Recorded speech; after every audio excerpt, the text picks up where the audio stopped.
ഇൻസൈറ്റിലേക്ക് വീണ്ടും സ്വാഗതം. ബാബറി മസ്ജിദ് നിലനിന്ന സ്ഥലം, അത് തകർത്തതിന് ശേഷം സുപ്രീം കോടതിയുടെ വിധിയുടെ ബലത്തിൽ നിർമ്മിച്ച രാമക്ഷേത്രത്തിൻ്റെ പ്രതിഷ്ഠാ ചടങ്ങ് പ്രധാനമന്ത്രിയുടെ കാർമ്മികത്വത്തിൽ നടന്നതിൻ്റെ പിറ്റേന്നാണ് നമ്മൾ സംസാരിക്കുന്നത്. ഇൻസൈറ്റിൽ ഇന്ന് നമുക്കൊപ്പമുള്ളത് മുതിർന്ന മാധ്യമപ്രവർത്തകൻ MG രാധാകൃഷ്ണനാണ്. സ്വാഗതം ഇൻസൈറ്റിലേക്ക്. നമ്മൾ 21-ാം തീയതി ഉണർന്നെണീക്കുന്ന പോലെയാണോ 23-ാം തീയതി ഉണർന്നെണീക്കുന്നത്?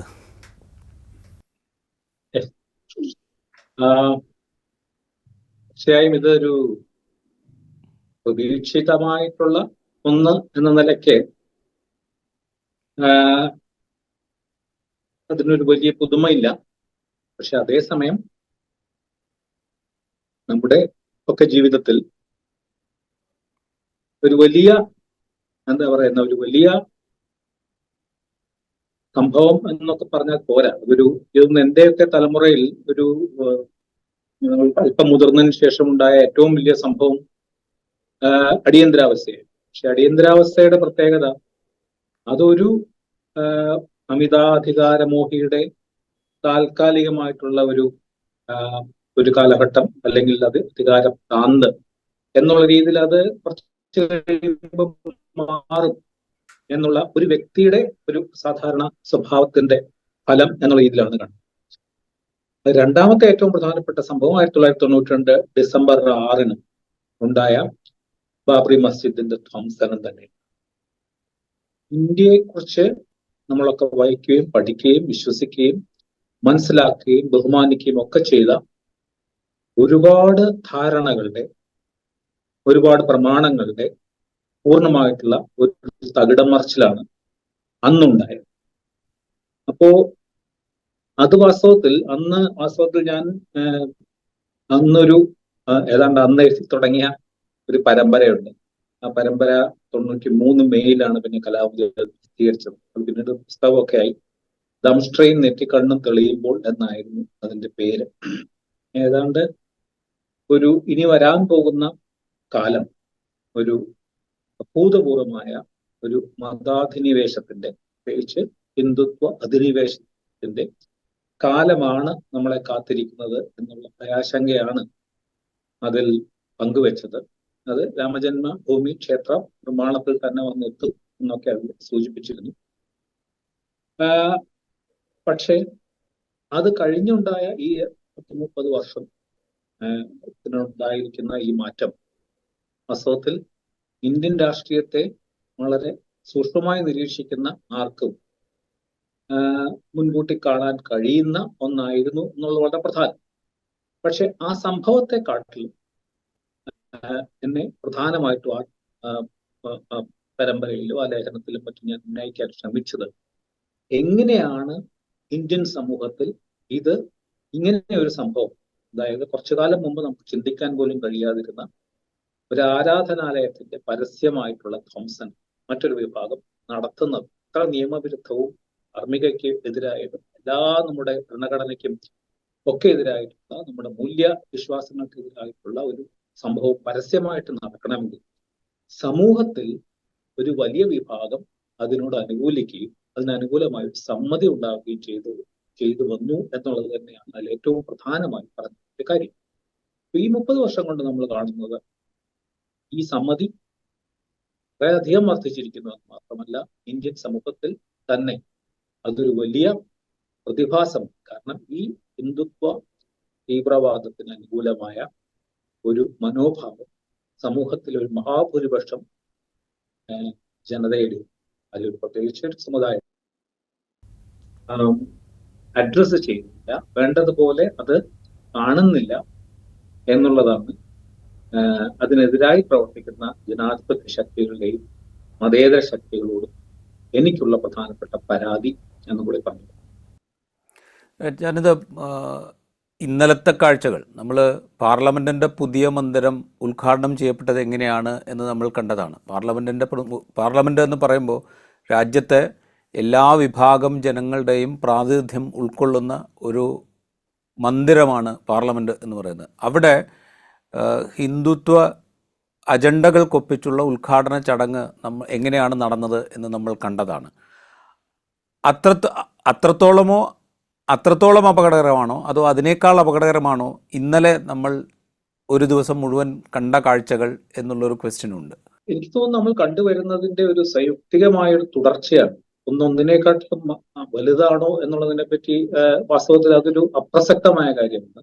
പാർലമെന്റ് എങ്ങനെ അധികാരത്തിന്റെ അല്ലെങ്കിൽ ഒരു മതാധികാരത്തിന്റെ ചിഹ്നമായി ഉപയോഗപ്പെടുത്തിയോ, അല്ലെങ്കിൽ ഒരു പുതിയ തിയോക്രാറ്റിക് സ്റ്റേറ്റിന്റെ വരവിന്റെ സൂചനയായി എങ്ങനെ ഈ പാർലമെന്റിനെ മാറ്റിയെടുത്തോ, അതിന്റെ അടുത്ത ഘട്ടമാണ് ആ ഇന്ത്യൻ പ്രധാനമന്ത്രി, ഇന്ത്യയുടെ എല്ലാവരുടെയും പ്രധാനമന്ത്രിയായ ഇന്ത്യൻ ഭരണഘടനയോട് പൂർണ്ണമായും പ്രതിജ്ഞാബദ്ധനായ ഒരു പ്രധാനമന്ത്രി തന്നെ ഒരു വിഭാഗത്തിന്റെ, ഒരു മതവിഭാഗത്തിന്റെ വിശ്വാസത്തിന്റെ, മതത്തിന്റെ മാത്രമായിട്ടുള്ള ഒരു പരിപാടിയിൽ അദ്ദേഹം അധ്യക്ഷം വഹിക്കുന്നു. അദ്ദേഹം യജമാനനാകുന്നു. അദ്ദേഹം അതിന്റെ സമ്പൂർണനായിട്ടുള്ള അതിന്റെ പ്രതിപുരുഷനായി മാറുന്നു എന്നുള്ളത്. അപ്പൊ ഇതൊരു ഈ 1992 നമ്മൾ കണ്ടു തുടങ്ങിയിരിക്കുന്ന, അല്ലെങ്കിൽ തൊട്ട് മുമ്പുള്ള പ്രക്രിയകളിലൂടെ, ആ സംഭവങ്ങളിലൂടെ, ഒരു സംഭവമാണെങ്കിൽ ആ സംഭവങ്ങളുടെ ഒരു നീണ്ട ഒരു ശൃംഖലയുടെ ഇങ്ങേയറ്റത്ത് നമ്മൾ വന്നു നിൽക്കുന്നു.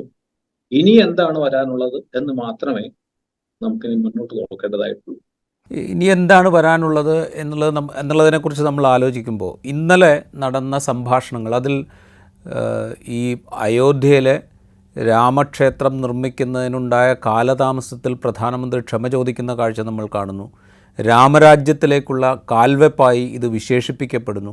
അതായത് പാർലമെൻറ്റിൽ എങ്ങനെയാണോ ഒരു മതാധിഷ്ഠിത രാഷ്ട്രത്തിൻ്റെ ബിംബമായി അതിനെ മാറ്റിത്തീർത്തത്, അതിൻ്റെ തുടർച്ചയിൽ ഇനി അങ്ങോട്ട് പ്രത്യേകിച്ച് മറകളൊന്നുമില്ലാതെ തന്നെ ഇതൊരു ഹിന്ദു രാഷ്ട്രത്തിലേക്കുള്ള പ്രയാണത്തിൻ്റെ അടുത്ത ചുവടുവെപ്പിലേക്ക് കടന്നിരിക്കുന്നു എന്ന് പറയാതെ പറയുകയാണ്. അതെല്ലാവരും ഉൾക്കൊള്ളണം എന്ന ഒരു സൂചന നൽകുകയാണ് ചെയ്യുന്നത്. ഒരു സെക്കുലർ ഡെമോക്രസിയെ സംബന്ധിച്ച് എത്രത്തോളം അപകടകരമായ സന്ദേശമാണ് ഇന്നലെ നൽകപ്പെടുന്നത്? തീർച്ചയായിട്ടും ഇതൊരു വളരെ അപായകരമായ സന്ദേശമാണെന്നുള്ളതിനെ പറ്റി ഒരു സംശയവുമില്ല. നമ്മൾ അത് എന്താ പറയുന്നത്, ഒരു നിയമപരമായി നോക്കുവാണെങ്കിലും അത് സുപ്രീം കോടതി അതിനെടുത്ത ഒരു വിധിയുടെ അടിസ്ഥാനത്തിൽ, അല്ലെങ്കിൽ വിധിയുടെ ഒരു മേൽവിലാസം ഉപയോഗിച്ചാണ് ഇത് നടത്തിയത്. അതല്ലെങ്കിൽ അവർ നടക്കുമായിരുന്നു എന്നുള്ളത് മറ്റൊരു സത്യം. പക്ഷേ അതിന്റെ അപ്പുറത്ത് നിലവിലുള്ള എല്ലാ നിയമങ്ങളുടെയും ലംഘനമാണ് അവിടെ നടന്നത്.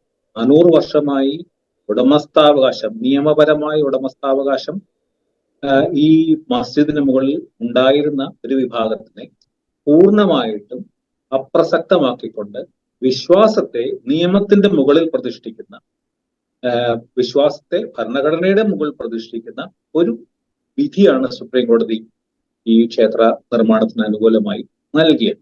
അപ്പൊ അതിന്റെ വെളിച്ചത്തിൽ, അല്ലെങ്കിൽ അതിന്റെ ഒരു എന്താ പറയുന്ന അതിന്റെ പിന്തുണയോടെ ആണ് എന്ന് പറഞ്ഞ രീതിയിൽ നടത്തുമ്പോൾ സ്വാഭാവികമായിട്ടും ഇന്ത്യയിലെ ഈ ജനാധിപത്യത്തിന്റെയും മതനിരപേക്ഷതയുടെയും ഭരണഘടന അനുശാസിക്കുന്ന ഇതുപോലെയുള്ള ധർമ്മ പ്രമാണങ്ങളുടെയും ഒക്കെ സംരക്ഷകരായി നിൽക്കേണ്ട, സംരക്ഷകരാകാൻ നിയുക്തരായ അല്ലെങ്കിൽ നിയുക്തമായിട്ടുള്ള സ്ഥാപനങ്ങൾ, അതിലൊന്ന് ജുഡീഷ്യറിയാണ്. ആ ജുഡീഷ്യറി എത്രമാത്രം ഇങ്ങനെ ഒരു കാര്യത്തിന് വേണ്ടിയിട്ട് നമ്മുടെ ലക്ഷ്യമായി തന്നെ നിയമവിരുദ്ധമായിട്ടുള്ള ഒരു പരിപാടിയിലേക്ക്, ഒരു നടപടിയിലേക്ക് കടന്നു എന്നുള്ളത് നമ്മൾ ഞെട്ടിപ്പിക്കുന്ന കാര്യം. സ്വാഭാവികമായിട്ടും അടുത്ത ഘട്ടം എനിക്ക് തോന്നുന്നത് ഈ 2025 100-ാം വർഷമാവുകയാണ്. RSS എന്ന് പറയുന്ന പോലെ തന്നെ RSS പ്രഖ്യാപിതമായിട്ടുള്ള ലക്ഷ്യങ്ങൾ ഒന്നൊന്നായി നടപ്പിലാക്കുന്നതിന്റെ തുടർച്ചയായി കാണാവുന്നത് ഇപ്പോൾ കശ്മീരിന്റെ കാര്യം നമുക്കറിയാം, ശ്രീരാമജന്മഭൂമിയും മറ്റൊന്ന്.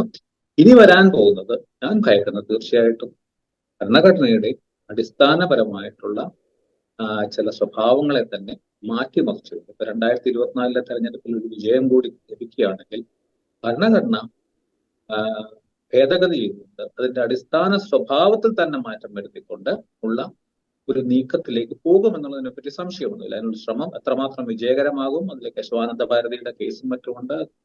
ഭരണഘടനയുടെ എസെൻഷ്യൽ ക്യാരക്ടർ മാറ്റാൻ പാടില്ല എന്നുള്ള നിയമമൊക്കെ ഉണ്ട്. പക്ഷെ അതിനെ മറികടക്കാൻ പാർലമെന്റിന് കഴിയുമോ എന്നുള്ളതിനെ കുറിച്ച് നമ്മുടെ ഉപരാഷ്ട്രപതി ഇതിനകം തന്നെ ഉറക്കെ പരസ്യമായി തന്നെ സംഭാഷണം നടത്തി കഴിഞ്ഞു. കേശവാനന്ദ ഭാരതി കേസിൽ പറഞ്ഞിരിക്കുന്ന അതിന്റെ ബേസിക് സ്ട്രക്ചർ, ഭരണഘടനയുടെ ബേസിക് സ്ട്രക്ചർ മാറ്റാൻ പാർലമെന്റിന് പോലും അധികാരമില്ല എന്നുള്ള ഒരു വിധിയെ മറികടക്കാനുള്ള ശ്രമങ്ങൾക്ക് തുടക്കം കുറിക്കും എന്നുള്ളത് സ്വാഭാവികമായിട്ടുള്ള സാമാന്യ യുക്തി ഉപയോഗിച്ച് ആലോചിക്കുന്ന ആർക്കും മനസ്സിലാവുന്നതേ ഉള്ളൂ. അങ്ങനെയാവുമ്പോൾ ഈ സെക്യുലർ, പ്രത്യേകിച്ച് ഇപ്പോൾ പറയുന്നത് എങ്ങനെയാണ്, സെക്യുലർ എന്നുള്ളത് 1975 ഇന്ദിരാഗാന്ധി ചേർത്തതാണ്, കൂട്ടിച്ചേർത്തതാണ്. അതിന്റെ ഭരണഘടനയുടെ അസംബ്ലിക്ക് ഭരണഘടനാ അസംബ്ലി അത് അങ്ങനൊരു വിശേഷണം കൊടുത്തിരുന്നേയില്ല. അതുകൊണ്ട് തന്നെ അത് നിലനിൽക്കേണ്ടതുണ്ടോ എന്നുള്ള സംബന്ധിച്ചൊരു വലിയ ചർച്ച ഇതിനകം ഇന്ത്യയെ മുഴുവൻ തുടങ്ങി വെക്കാൻ അവർക്കായിട്ടുണ്ട്. സ്വാഭാവികമായിട്ടും ഈ ഒരു വലിയ ഭൂരിപക്ഷത്തോടു കൂടി ഇനിയും BJP അധികാരത്തിൽ വരികയാണെങ്കിൽ അതിലേക്ക് കാര്യങ്ങൾ എത്തും എന്നുള്ളത് ഒരു സ്വാഭാവികമായിട്ടുള്ള ഒരു കാര്യമായിട്ടാണ് എനിക്ക് ഇന്ന് തോന്നുന്നത്. നമ്മളിത് പറയുമ്പോൾ ഇത് ഒരു തെരഞ്ഞെടുപ്പ് പ്രചരണത്തിൻ്റെ ഉദ്ഘാടനം കൂടിയാണ് അയോധ്യയിൽ ഇന്നലെ നടന്നത്. 400 സീറ്റാണ് ലക്ഷ്യമിടുന്നത്.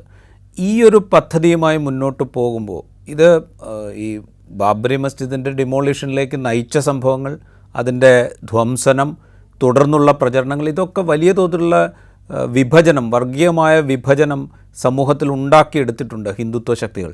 അതുപയോഗിച്ചുകൊണ്ട് അവർ അധികാരത്തിലെത്തിയിട്ടുണ്ട്. അങ്ങനെ അധികാരത്തിലെത്തുമ്പോൾ ഈ പറയുന്ന വികാരം ജനിപ്പിക്കാൻ സാധിക്കുന്ന പ്രദേശങ്ങളിൽ നിന്ന് പരമാവധി സീറ്റ് ഇതിനകം BJPക്ക് ലഭിച്ചു കഴിഞ്ഞിട്ടുണ്ട്. ഉത്തർപ്രദേശിൽ നിന്നാണെങ്കിലും മധ്യപ്രദേശിൽ നിന്നാണെങ്കിലും രാജസ്ഥാനാണെങ്കിലും ഗുജറാത്ത് ആണെങ്കിലും ഒക്കെ പരമാവധി സീറ്റ് അവർക്ക് ലഭിച്ചു കഴിഞ്ഞിട്ടുണ്ട്.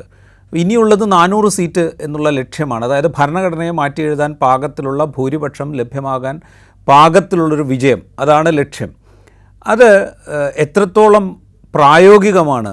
ദീർഘകാലമായി ഇന്ത്യൻ രാഷ്ട്രീയം സൂക്ഷ്മമായി വിശകലനം ചെയ്യുന്ന ഒരാൾ എന്നുള്ള നിലയിൽ അത് എത്രത്തോളം പ്രായോഗികമാണ്? അതിന് ഈ പറയുന്ന പ്രചാരണം ഫലപ്രദമാകും എന്ന് താങ്കൾ വിചാരിക്കുന്നുണ്ടോ? അത്രയും വലിയൊരു ഭൂരിപക്ഷത്തിന്റെ സാധ്യത ഇപ്പോഴത്തെ അവസ്ഥയിൽ, ഇനിയും വരാൻ പോകുന്ന ദിവസങ്ങൾ വളരെ നിർണായകമാണ്. നമ്മൾ ഇതിനു മുമ്പ് പലതവണ കണ്ടതുപോലെ 2019 പുൽവാമ എങ്ങനെ സംഭവിച്ചു, അതിനു മുമ്പ് മറ്റു ചില സംഭവങ്ങൾ ഉണ്ടായി. UP-യിലാണ് ഈ തെരഞ്ഞെടുപ്പിൽ മുസഫർപൂർ നടന്ന വർഗീയ ലഹളകൾ നമ്മൾ കണ്ടു. എങ്ങനെ തെരഞ്ഞെടുപ്പിന് മുമ്പ് വൈകാരികമായ ഒരു പുതിയ ആവേശവും ഉണർവും സമുദായത്തിലും സമൂഹത്തിലും ഉണ്ടാക്കിയെടുക്കുക എന്നുള്ള ലക്ഷ്യം ഇനിയും അവർക്ക് കൊണ്ട് 2-3 മാസത്തിനകം തന്നെ ചിലപ്പോൾ കഴിഞ്ഞുകൂടാവുന്നൊന്നുമില്ല. അങ്ങനെ ഉണ്ടാവുന്ന അവസ്ഥയിൽ മാത്രമേ ഈ പറയുന്ന രീതിയിലുള്ള ഒരു മാസീവ് ആയിട്ടുള്ള ഒരു മെജോറിറ്റിയിലേക്ക് പോകാൻ കഴിയുള്ളൂ എന്നാണ് എനിക്ക് തോന്നുന്നത്. കാരണം തെക്കേ ഇന്ത്യയും ഒരു വലിയ വിഭാഗം, തെക്കേ ഇന്ത്യ മാത്രമല്ല ബംഗാളും ഒറീസയും ബീഹാറും ഒക്കെ അടങ്ങുന്ന പ്രദേശങ്ങൾ വാസ്തവത്തിൽ ഇപ്പോഴും BJPക്ക് ഏറെക്കുറെ അകന്നു നിൽക്കുന്ന പ്രദേശങ്ങളായതുകൊണ്ട് ഇപ്പോഴുള്ള ഈ 303 സീറ്റിൽ നിന്ന് വലിയൊരു കുതിച്ചുചാട്ടം 100ലേക്കും മറ്റും എത്താനുള്ള സാധ്യത വാസ്തവത്തിൽ ഞാൻ കാണുന്നില്ല. ഇവരുടെ ലക്ഷ്യം അതാണെങ്കിൽ ആ ലക്ഷ്യത്തിലേക്ക് പോകാനുള്ള ഓരോ ചുവടുവയ്പ്പുകളും അതിന് ആവശ്യമായിട്ടുള്ള സംഭവങ്ങളും സംഭവ പരമ്പരകളും ഒക്കെ സംഘടിപ്പിക്കാനുള്ള ബുദ്ധിയും അതിനുള്ള ഇച്ഛാശക്തിയും ഒക്കെ ഉള്ള ഒരു പ്രസ്ഥാനമാണ് എന്നോർക്കണം. പക്ഷെ നിലവിലുള്ള ഇന്നിപ്പോഴത്തെ തെരഞ്ഞെടുപ്പ് നടക്കുകയാണെങ്കിൽ ഒരിക്കലും ഈ 303 എന്നുള്ളതിൽ ഒരു വലിയ കുതിച്ചുചാട്ടം ഞാൻ ഇപ്പോൾ പ്രതീക്ഷിക്കുന്നു. ഇത് ഈ ഒരു സമയത്ത് പ്രതിപക്ഷം എന്തു ചെയ്യുന്നു എന്നുള്ളൊരു കാര്യം കൂടെ നമ്മൾ പരിശോധിക്കണമല്ലോ. ഇന്നലെ പ്രതിപക്ഷത്തെ ഇന്ത്യ സഖ്യത്തിലെ ഏതാണ്ട് എല്ലാ പാർട്ടികളും ഈ പ്രതിഷ്ഠാ ചടങ്ങിൽ നിന്ന് വിട്ടുനിൽക്കുകയാണ് ചെയ്തത്. അതിന് ബദലായി ചില പരിപാടികൾ അവർ സംഘടിപ്പിക്കുകയും ചെയ്തു. അപ്പോൾ ഈ സ്ട്രാറ്റജി പ്രതിപക്ഷത്തെ കുറെക്കൂടെ യോജിപ്പിച്ച് നിർത്താൻ സഹായിക്കുന്നുണ്ടോ?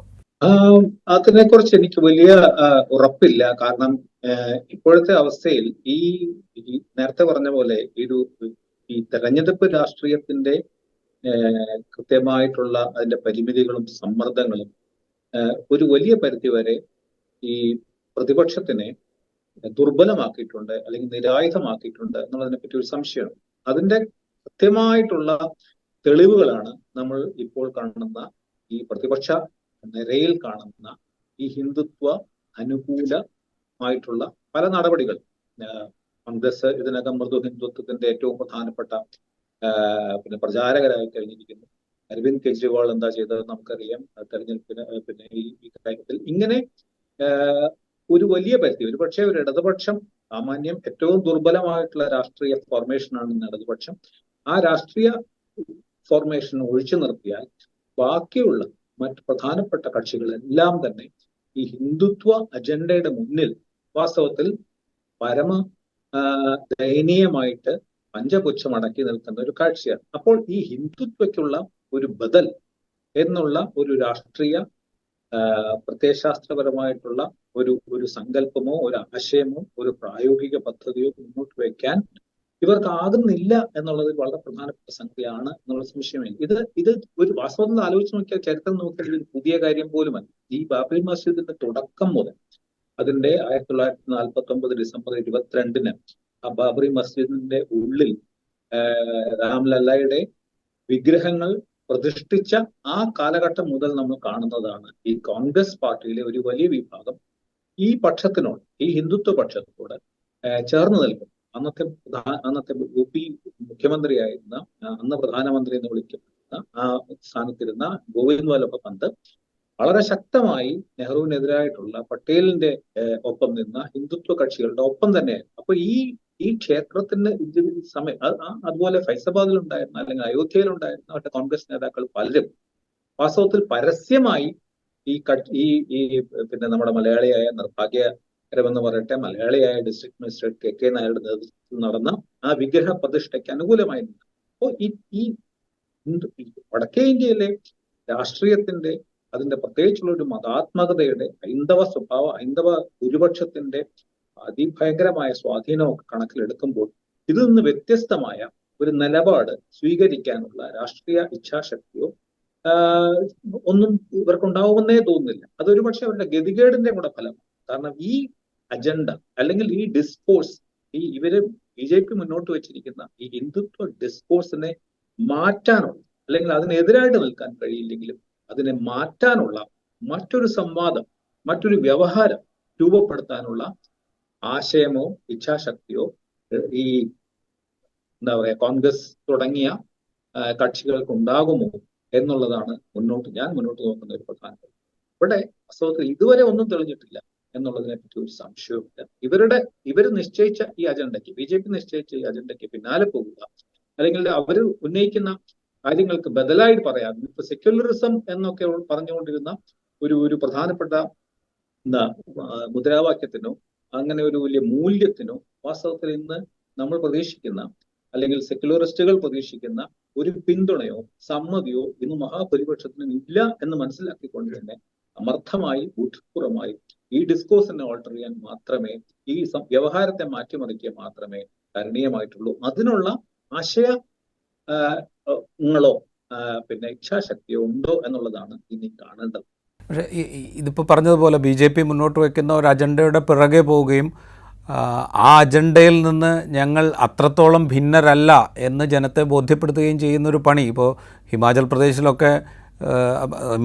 മധ്യപ്രദേശിലും രാജീവ് ഗാന്ധിയുടെ സ്വപ്നമാണ് ഇപ്പോൾ പൂവണിയുന്നത് എന്ന് കോൺഗ്രസ് തന്നെ ബാനർ ഉയർത്തുന്ന കാഴ്ച നമ്മൾ കാണുന്നുണ്ട്. അപ്പോൾ ഈ നറേറ്റീവിൽ നിന്ന് മാറി നിന്നുകൊണ്ട് രാജ്യത്തിൻ്റെ യഥാർത്ഥ പ്രശ്നങ്ങളിലേക്ക് ഫോക്കസ് ചെയ്യാൻ ഇപ്പോൾ പോലും പ്രതിപക്ഷത്തിന് സാധിക്കുന്നില്ല എന്നുള്ളത് BJPയെ സംബന്ധിച്ച് വളരെ ഈസി ആയിട്ട് ഈ പറയുന്ന രാമജന്മഭൂമി, രാമഭക്തി, അതിനെ മുന്നോട്ട് നയിക്കുന്ന ഹിന്ദുത്വ അജണ്ടകൾ, ഇത് വളരെ എളുപ്പത്തിൽ സെല്ല് ചെയ്യാൻ പാകത്തിലേക്ക് പ്രതിപക്ഷം വിട്ടുകൊടുക്കുകയാണ് എന്ന് വേണമെങ്കിൽ നമുക്ക് പറയേണ്ടി വരും. തീർച്ചയായിട്ടും എനിക്കതൊരു വലിയൊരു എന്താ പറയാ, ഒരു ബുദ്ധിപരമായിട്ടുള്ള ഒരു പോരായ്മയോ അല്ലെങ്കിൽ ഒരു ഐഡിയോളജിക്കൽ ആയിട്ടുള്ള ഒരു പോരായ്മയോ അവിടെ ഉണ്ട്. കാരണം ഇതിനൊരു ബദൽ അവതരിപ്പിക്കാൻ ഇപ്പൊ 2004 മറ്റും ഇതൊന്നും നടക്കാതെ പോയത് രാജ്യത്തിന്റെ അടിസ്ഥാനപരമായ സ്വഭാവം, പ്രശ്നങ്ങളേക്ക് മുന്നിൽ നിർത്തിക്കൊണ്ടുള്ള പ്രചരണവും ഈ ഏറ്റവും താഴേക്കിടയിലുള്ള വിഭാഗങ്ങൾക്ക് അനുകൂലമായി ചെയ്യാൻ പോകുന്ന സാമ്പത്തിക ജനക്ഷേമകരമായിട്ടുള്ള പദ്ധതികളുടെ ഒരു പ്രധാനപ്പെട്ട വാഗ്ദാനങ്ങളൊക്കെ മുൻനിർത്തിയായിരുന്നു 2004 UPA മത്സരിച്ചതും ഇന്ത്യ ഷൈനിങ് എന്ന് പറയുന്ന ഒരു സിദ്ധാന്തം തകർന്നത്. പക്ഷെ ഇന്ത്യ ഷൈനിങ് തീർച്ചയായിട്ടും സാമ്പത്തിക കാര്യങ്ങളിലും മറ്റും ഉണ്ടായ ഇന്ത്യയുടെ വളർച്ചയെ മുൻനിർത്തി BJP നടത്തിയ പ്രചരണമാണ്.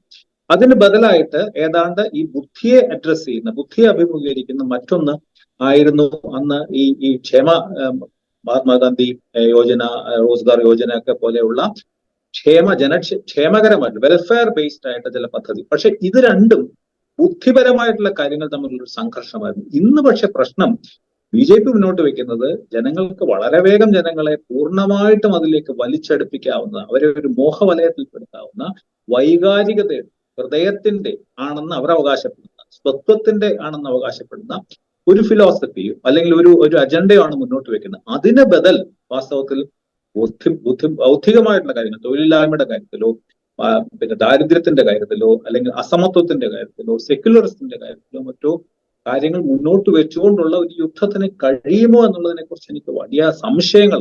കാരണം ഹൃദയത്തിനെ അപ്പീൽ ചെയ്യുന്ന പോലെ ബുദ്ധിയെ അപ്പീൽ ചെയ്യാൻ കഴിയില്ല എന്നുള്ള ഒരു ലളിത സത്യമാണ്. അപ്പോൾ എങ്ങനെയാണ് ഇവിടെ ഈ യുദ്ധം, അതുകൊണ്ട് ഞാൻ പറഞ്ഞ ഈ വൈകാരികമായിട്ടുള്ള ഈ അജണ്ട, ഈ വ്യവഹാരത്തെ മാറ്റിമറിക്കാനുള്ള ഒരു ആശയ ലോകം ഇവരുടെ മുമ്പിലോ നമ്മുടെ മുമ്പിലോ ഇന്ത്യയുടെ മുമ്പിലോ ഇല്ല എന്നുള്ളത്. അപ്പൊ അതിനെങ്ങനെയാണ് ഓൾട്ടർ ചെയ്യുക എന്നുള്ളതിനെ പറ്റി ആലോചന പോലും നടത്തുന്നില്ല എന്നുള്ളതാണ് എന്റെ പരാതി.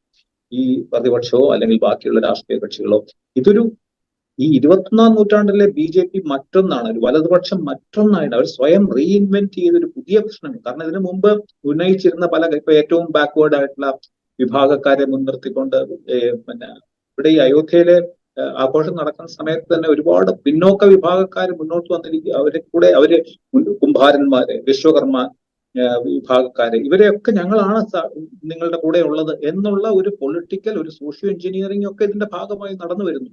അപ്പൊ ഇതിനൊന്നും ബദലായിട്ട് ഈ പുതിയ രീതിയിൽ അപ്പൊ സെക്യുലറിസ്റ്റുകൾ അല്ലെങ്കിൽ പിന്നെ മതനിരപേക്ഷവാദികൾ ഇപ്പോഴും 20ാം നൂറ്റാണ്ടിൽ തന്നെയാണ് അവരുടെ ആശയ സൃഷ്ടിക്കപ്പെടുന്നത്. അവരുടെ ആശയലോകം ഇപ്പോഴും അവിടെ നിൽക്കുകയാണ്. പക്ഷെ 21ാം നൂറ്റാണ്ടിലെ വലതുപക്ഷം പൂർണ്ണമായിട്ടും മാറി പുതിയ ഒരു അജണ്ടയും പുതിയ ചില മെത്തഡോളജികളും കണ്ടുപിടിച്ചിരിക്കുന്നു. അതിന് കാലഹരണപ്പെട്ട എന്ന് തോന്നുന്ന തരത്തിലുള്ള ഒരുപക്ഷെ ആയുധങ്ങൾക്ക് പ്രസക്തി ഉണ്ടാവും, പക്ഷെ ആയുധങ്ങൾക്ക് മൂർച്ചയില്ല എന്നുള്ളത് മനസ്സിലാക്കിക്കൊണ്ട് പുതിയ ബുദ്ധിപൂർവമായിട്ടുള്ള നീക്കം. അത് അജയ് ഗുഡ്വർത്തി എന്ന് പറയുന്ന പൊളിറ്റിക്കൽ സയന്റിസ്റ്റ് വാസ്തവത്തിൽ ഇതിനെപ്പറ്റി വളരെ വിശദമായി എഴുതിയിട്ടുണ്ട്. അദ്ദേഹം പറയുന്ന ഇതാണ്, ഈ വലതുപക്ഷം റീഇൻവെന്റ് ചെയ്ത് പുതിയ വലതുപക്ഷമായി, പക്ഷെ ഇടതുപക്ഷമോ അല്ലെങ്കിൽ സെക്യുലർ പക്ഷമോ ഇപ്പോഴും ഈ 20ാം നൂറ്റാണ്ടിന്റെ ചില ബാക്കി മാത്രം ചുമന്നുകൊണ്ട് വന്നാൽ ഇവിടെ രക്ഷയില്ല എന്ന് അദ്ദേഹം ചൂണ്ടിക്കാണിക്കുന്നത് ശരിയാണെന്നാണ് എനിക്ക്. ഞാൻ അവസാനമായിട്ട് ഒരു കാര്യം കൂടി ചോദിച്ചു. ഈ പറയുന്ന ഒരു എതിരാളികളില്ലാത്ത വിധത്തിൽ മുന്നേറാൻ പാകത്തിൽ ഇതാ ഞങ്ങൾ കരുത്തരായിരിക്കുന്നു എന്ന ഒരു ആത്മവിശ്വാസമോ അഹങ്കാരമോ BJPയെ ഡ്രൈവ് ചെയ്ത് തുടങ്ങിയിരിക്കുന്നു എന്ന് നമ്മൾ കരുതേണ്ടി വരും. കാരണം ഇപ്പോൾ രാഹുൽ ഗാന്ധിയുടെ യാത്രയുമായി ബന്ധപ്പെട്ട് കഴിഞ്ഞ 3 ദിവസമായിട്ട് നമ്മൾ കണ്ടുകൊണ്ടിരിക്കുന്ന ചില കാഴ്ചകളുണ്ട്. ആ യാത്രയെ തടസ്സപ്പെടുത്താൻ ഒരു ബുദ്ധിമുട്ടും, അല്ലെങ്കിൽ അത് തടസ്സപ്പെടുത്തുന്നത് പോലും ഒരു പ്രയാസമുള്ള കാര്യമല്ല. അങ്ങനെ തടസ്സപ്പെടുത്തുന്നത് ഒരു ജനാധിപത്യ വിരുദ്ധ പ്രക്രിയയായി ചിത്രീകരിക്കപ്പെടും എന്ന ഭയം ഞങ്ങൾക്കില്ല എന്ന പ്രതീതി, അല്ലെങ്കിൽ ആ തോന്നലിലേക്ക് അവർ എത്തിക്കഴിഞ്ഞിരിക്കുന്നു. അതായത് ഈ ഡ്രൈവിംഗ് ഫോഴ്സ്, ഇതൊരു ഏകാധിപത്യം എന്ന് നമ്മൾ പറയുന്നത് ഏകകക്ഷി ആധിപത്യമാണോ ഏകാധിപത്യമാണോ മുന്നിൽ നിൽക്കുന്നത് എന്ന തോന്നലാണ് നമുക്കുണ്ടാകുന്നത്. അപ്പോൾ ഈ ഒരു അവസ്ഥയിലേക്ക്, അതായത് ഒരു മുഖ്യ പ്രതിപക്ഷ പാർട്ടിയുടെ പ്രധാനപ്പെട്ട ഒരു നേതാവിൻ്റെ യാത്രയെ നിരന്തരമായി തടസ്സപ്പെടുത്തുന്നത് പോലും, അല്ലെങ്കിൽ അത് എന്ത് ന്യായം പറഞ്ഞ് തടസ്സപ്പെടുത്തുന്നത് പോലും ഒരു ചലനം പോലും ഉണ്ടാക്കാത്ത അവസ്ഥയാണ് രാജ്യത്ത് എന്ന സ്ഥിതിയിലേക്ക് എത്തിയോ? തീർച്ചയായിട്ടും ഇതാ ഞാൻ പറഞ്ഞത്, നമ്മൾ പരമ്പരാഗതമായിട്ടുള്ള ജനാധിപത്യ വിശ്വാസം അനുസരിച്ച് ഇതൊക്കെ ചെയ്യുന്നത് വളരെ തെറ്റാണ്. ഇതൊക്കെ ചെയ്യുന്നത് ജനങ്ങളിൽ ഒരു വലിയ വിഭാഗത്തിന് അവമതിപ്പുണ്ടാകും, ഇങ്ങനെ നേതാവിനെ തടയോ പക്ഷെ ഇന്നത്തെ ഈ എന്താ പറയുക സ്ട്രോങ് മാൻ രാഷ്ട്രീയത്തിന്റെ കാലത്ത് പാർട്ടിയെക്കാട്ടിലും ഈ നേരത്തെ രാജീവ് പറഞ്ഞു ഏക കക്ഷിയല്ല, ഏകനായിട്ടുള്ള എന്താ പറയുക നേതാവാണ് അതിലും ഉയർന്നു നിൽക്കുന്നത്. ആ ഒരു രാഷ്ട്രീയ കാലത്ത് ഇങ്ങനെയുള്ള ജനാധിപത്യ വിരുദ്ധത എത്രമാത്രം ക്രൂരമായിട്ടോ, എത്രമാത്രം പ്രതിപക്ഷത്തെ അല്ലെങ്കിൽ മറുപക്ഷത്തെ അടിച്ചമർത്താൻ കഴിവുള്ള ഒരു നേതാവാകുന്നു, അല്ലെങ്കിൽ കഴിവുള്ള ഒരു പാർട്ടിയാകുന്നു എന്നുള്ളത്, അതിനാണ് അവരുടെ കോൺസ്റ്റിറ്റ്യുവൻസിയിൽ അവരെ അനുകൂലിക്കുന്ന വിഭാഗത്തിന്റെ, അതൊരു വലിയ വിഭാഗമാണെന്ന് ഓർക്കണം, ആ വിഭാഗത്തിന്റെ കൂടുതൽ ഹിതകരമാകുന്നത് എന്നുള്ള രാഷ്ട്രീയ കാലമാണിത്. അതുകൊണ്ട് തന്നെ രാഹുൽ ഗാന്ധിയെ തടയുകയാണെങ്കിൽ, രാഹുൽ ഗാന്ധിയെ ഒരുപക്ഷെ ശാരീരികമായി കയ്യേറ്റം ചെയ്യുകയാണെങ്കിൽ ഈ BJPയുടെ ഇപ്പോഴുള്ള ജനപ്രിയത പല മടങ്ങ് വർദ്ധിക്കുന്ന തരത്തിലുള്ള ഒരു രാഷ്ട്രീയ കാലാവസ്ഥയിലാണ് നമ്മൾ കഴിഞ്ഞു പോകുന്നത്. അതുകൊണ്ട് ഞാൻ പറഞ്ഞ പരമ്പരാഗതമായിട്ടുള്ള ഇതിന്റെ സങ്കല്പങ്ങളെ ഈ BJPയുടെ പുതിയ രാഷ്ട്രീയം അല്ലെങ്കിൽ പുതിയ തരത്തിലുള്ള ഈ വലതുപക്ഷ ഈ സ്ട്രോങ് മാൻ രാഷ്ട്രീയം കാലഹരണപ്പെടുത്തി കഴിഞ്ഞിരിക്കുന്നു. എത്രമാത്രം ക്രൗര്യവും എത്രമാത്രം അടിച്ചമർത്തലിനും ഇവർക്ക് ശേഷിയുണ്ടോ മറുപക്ഷത്തെ. അതുകൊണ്ടാണ് പരസ്യമായി തന്നെ പ്രത്യക്ഷമായി തന്നെ ഈ മുസ്ലിം വിഭാഗങ്ങളെ പൂർണ്ണമായിട്ടും ഒഴിവാക്കിക്കൊണ്ടിരിക്കുന്നത്. അപ്പൊ കൂടുതൽ കൂടുതൽ ഒഴിവാക്കുക. ആ ഒഴിവാക്കലിലൂടെ അവരെ അനുകൂലിക്കുന്ന വിഭാഗത്തിന്റെ കൂടുതൽ ഹിതകരമായ പ്രവൃത്തിയായിട്ട് അത് മാറുന്ന ഒരു കാലമാണ്. അതുകൊണ്ടാണ് പറഞ്ഞ മൂല്യങ്ങൾ പുഴമറഞ്ഞ ഒരു കാലമാണ്. പഴയ മൂല്യങ്ങൾ വെച്ച് ഈ പുതിയ കാലത്തിനെ നേരിടാനും അതിനെ അഭിസംബോധന ചെയ്യാനും പോലും കഴിയുകയില്ല. അതുകൊണ്ട് അതുപോലെ ആകണം എന്നുള്ളതല്ലേ പറയുന്നത്. അതുകൊണ്ട് ഇവരുടെ ഈ തരത്തിലുള്ള ഈ വ്യവഹാരത്തിനെ മാറ്റി മറിക്കാൻ ഏത് രീതിയിൽ കഴിയും എന്നുള്ളത് ആലോചിക്കാതെ ഇവർ ജനാധിപത്യ വിരുദ്ധരാണ്, ഇവർ സെക്യുലറിസത്തിന് വിരുദ്ധരാണ്, അവർ പ്ലൂറലിസത്തിന് വിരുദ്ധരാണ് എന്നുള്ള പരമ്പരാഗതമായിട്ടുള്ള പ്രചരണങ്ങളൊന്നും വിലപ്പോകാത്തതും അതിനെതിരായി അത് എത്രമാത്രം തകർക്കപ്പെടുന്നു അത് അവർക്ക് അനുകൂലമായി വീണ്ടും പിന്നെ അവരുടെ സമുദായം, അവരുടെ സമൂഹം ചിന്തിക്കുന്നതിലേക്ക് വഴിവെക്കുന്നു. അതാണ് ഈ പരസ്യമായിട്ടുള്ള ജനാധിപത്യ ലംഘനങ്ങളിലൂടെ നമുക്ക് കാണുന്നത്. ഇതെല്ലാ സ്ട്രോങ് മാൻ രാഷ്ട്രീയത്തിലും പ്രകടമാണ് കേരളത്തിലടക്കം. അവസാനമായ ഒരു കാര്യം കൂടി, നമ്മൾ ഈ ഇപ്പോൾ UP-യിലൊക്കെ ബുൾഡോസർ രാജ് നമ്മൾ കാണുമ്പോൾ അത് ഒരു ചെറിയ വിഭാഗത്തിൻ്റെ അല്ലെങ്കിൽ ഭരണകൂടത്തിന് ഹിതകരമല്ലാത്ത ചെറിയൊരു വിഭാഗത്തിൻ്റെ അല്ലെങ്കിൽ ഏതെങ്കിലും ഒരു നേതാവിൻ്റെ വീടിടിച്ച് നിർത്തുന്നു, അവർ ക്രിമിനൽ കേസിൽ പെട്ടതാണ് എന്ന് പറയുന്നു, എന്നിട്ട് ആ വീടിടിച്ച് നിർത്തുന്നു. ഇതാണ് നമ്മൾ കണ്ടുകൊണ്ടിരിക്കുന്നത്. ഈ ബുൾഡോസിങ്ങിൻ്റെ വേറൊരു രൂപം രാജ്യത്തെ പ്രധാനപ്പെട്ട പ്രതിപക്ഷ പാർട്ടിയുടെ നേതാവിനെയോ അല്ലെങ്കിൽ ആ പാർട്ടിയുടെ നേരെ ഉപയോഗിക്കുന്ന കാഴ്ചയാണ് ഇപ്പോൾ കണ്ടുകൊണ്ടിരിക്കുന്നത്. ഒരു പക്ഷേ ഇപ്പോൾ അയോധ്യയിലെ തെരഞ്ഞെടുപ്പ് പ്രചാരണോദ്ഘാടനത്തിന് ശേഷം അതിൻ്റെ ഊർജം കൊണ്ടൊരു കരുത്ത് ആർജിക്കുകയാണെങ്കിൽ ഭയപ്പെടുന്ന പോലെ ഭരണഘടനയെ ബുൾഡോസ് ചെയ്യുന്ന കാഴ്ച നമ്മൾ കാണേണ്ടി വരും. ഉറപ്പായിട്ടും അത് തന്നെയാണ് നമ്മൾ കാണാൻ പോകുന്നത്. ഈ പറഞ്ഞ പോലെ ഒരു തെരഞ്ഞെടുപ്പ് ഇതെല്ലാം രാഷ്ട്രീയമായിട്ടുള്ള അടിയന്തരമായിട്ടുള്ള രാഷ്ട്രീയ ആലോചനകളുമായിട്ട് കൂടി കലർന്നു കിടക്കും. തീർച്ചയായിട്ടും BJPയുടെയോ ഹിന്ദുത്വ രാഷ്ട്രീയത്തിന്റെ ഒരു നൂറ്റാണ്ട് നീളുന്ന ആശയധാരകളുമായും രാഷ്ട്രീയ അഭിലാഷങ്ങളുമായിട്ട് ഒത്തുചേർന്ന് പോകുന്നതാണെന്നെങ്കിലും അതിന് അടിയന്തരമായ രാഷ്ട്രീയമായിട്ടുള്ള ആവശ്യങ്ങളെ മുൻനിർത്തിയാണ് ഇതെല്ലാം നടത്തുന്നത്. അതുകൊണ്ട് തന്നെയാണ് 90-കളിൽ വാസ്തവത്തിൽ നമ്മൾ കാണുന്ന ഈ രാമജന്മഭൂമിയുടെ പേരിൽ 92 ധ്വംസനം നടന്നെങ്കിലും 90-കളിൽ ഈ പിന്നെ ഐക്യമുന്നണി രാഷ്ട്രീയത്തിന്റെ സ്വത്വ രാഷ്ട്രീയത്തിന്റെയും വരവോടുകൂടി അവർ അവരുടെ രാമജന്മഭൂമി എന്നുള്ള ആശയം തന്നെ പിന്നോട്ട് വെച്ചതാണ് നമ്മൾ കാണുന്നത്. 13 ദിവസത്തെ വാജ്പേയി ഗവൺമെന്റിന്റെ കാലം, 13 മാസത്തെ പിന്നീടുള്ള വാജ്പേയി ഗവൺമെന്റിന്റെ കാലത്ത് ഒന്നും ഇത് സജീവമായി മുന്നോട്ട് വന്നില്ല. വീണ്ടും ഇത് വരുന്നത് ഇവർ ഈ മുന്നണി രാഷ്ട്രീയ കാലത്ത് ഈ ഹിന്ദുത്വ അജണ്ടകൾ, അതിതീവ്ര ഹിന്ദുത്വ അജണ്ടകൾ തൽക്കാലത്തേക്ക് വിലപ്പോവില്ല അല്ലെങ്കിൽ തൽക്കാലത്തേക്ക് അത് ലാഭകരമാകില്ലെന്ന് അറിഞ്ഞുകൊണ്ട് തന്നെ അതിനെ മാറ്റിവെച്ച ഒരു പാർട്ടിയാണ് ഈ BJP. അത് കഴിഞ്ഞിട്ടുണ്ട് പിന്നെ അവരൊരു ചോദ്യം ചെയ്യപ്പെടാനാവാത്ത ശക്തിയായി വളരുകയും മോദിയുടെ കാലത്ത് ഇങ്ങനെ വളരുകയും ചെയ്യുമ്പോഴാണ് അവർ വീണ്ടും അവരുടെ അവരുടെ ജനപ്രീതി, അവരുടെ പോപ്പുലാരിറ്റി പല മടങ്ങ് വർദ്ധിപ്പിക്കാൻ വീണ്ടും അവരുടെ കയ്യിലുള്ള ഏറ്റവും വലിയ ആയുധങ്ങളായ ഈ ജന്മഭൂമിയും പിന്നെ കാശ്മീരിന്റെ പ്രത്യേക പദവിയും എടുത്തു. അതുകൊണ്ട് രാഷ്ട്രീയം ദുർബലമാവുകയാണ്, അടിയന്തരമായ രാഷ്ട്രീയ നിലനിൽപ്പ് ദുർബലമാവുകയാണെങ്കിൽ അവർ ഈ തീവ്ര അജണ്ടകൾ മാറ്റിവെക്കുകയും അവർ പുതിയ മാർഗങ്ങൾ തേടുകയും ചെയ്യും. അവിടെയാണ് 2024 തെരഞ്ഞെടുപ്പ് നിർണായകമായി തീരാൻ പോകുന്നത്. റൈറ്റ്, വളരെയധികം നന്ദി ഞങ്ങളോട് സംസാരിച്ചതിന്. ഇൻസൈറ്റിൻ്റെ ഈ എപ്പിസോഡ് ഇവിടെ പൂർത്തിയാവുന്നു. മറ്റു എപ്പിസോഡുമായി വീണ്ടും കാണാം.